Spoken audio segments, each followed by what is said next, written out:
Magkanong sinabi mo? Prinesyo niya sa sarili niya. 100,000 ang hinihingi. Ano? Naluloko na ba siya? Anong tingin niya sa sarili niya? Superman?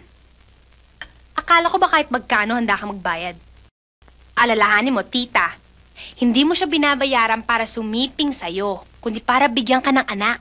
Kung tutusin, hindi mababayaran ng salapi ang buhay ng isang sanggol. Sige ka, tita. Pumapatak ang metro ng katawan mo. Habang nagkakaedad ka, pahirap ng pahirap ang panganganak. Lali, kaya ko ba? Hindi ko kilala tong lalaking to eh. Wala akong pagmamahal sa kanya pagkatapos siyang magiging ama ng magiging anak ko.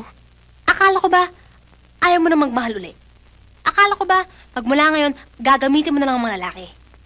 O ito, una mong biktima. Ano pang hinihintay mo?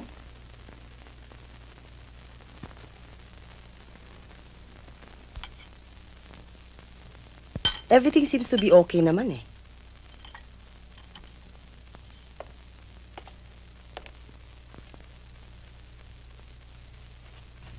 Okay?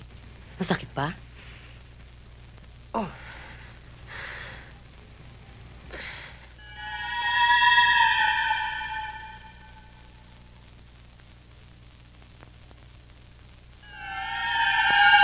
Okay. Everything's normal. So, Doktora, if I want to get pregnant in the future, how can I tell which are my most fertile days? Well, according to your record, you're a 30-day cycle. When was the last time you had your menstruation? On the 5th. 5th. Okay. From the 5th, let's count 10 days. That is your safe period up to the 14th. From the 15th to the 24th, these are your fertile days.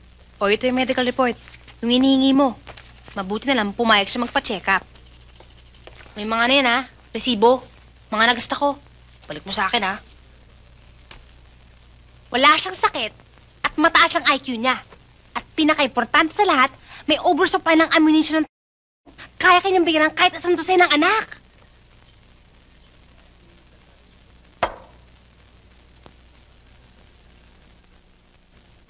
Huwag mo sabing aatras ka.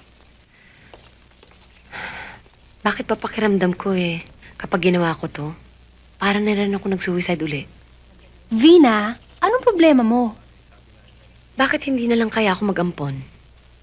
Kaya mo bang mahalin ng isang batang hindi mo sariling laman at dugo?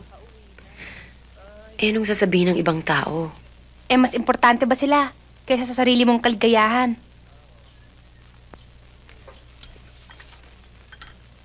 Ayan, para lalo kang maengganyo sa magiging tatay ng anak mo.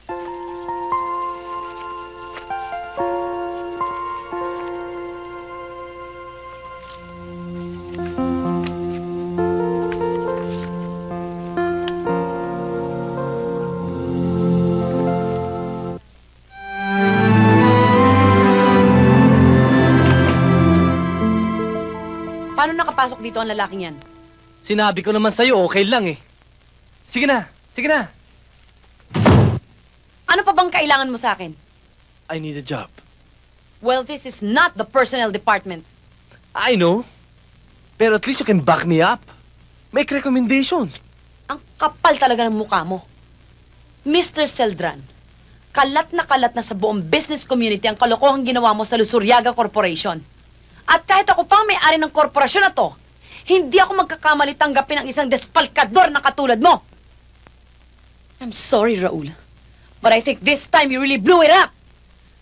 So, pinagsabihan ka na rin pala ng mga magulang ni Miriam. You don't want to help me find a job? Well, I guess at least we could talk. Talk? I said get out! Vina, hindi lang naman trabaho yung pinunta ko rito.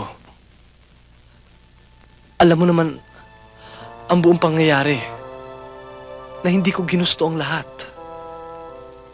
Pero nandito pa rin ako. Ako lang sumusuko. Vina, wala na si Miriam. We can start all over again. I said get out! Or do you want me to call the security to get you out of my room? Hello? Vina! Oh, magkasama lang tayo kanina.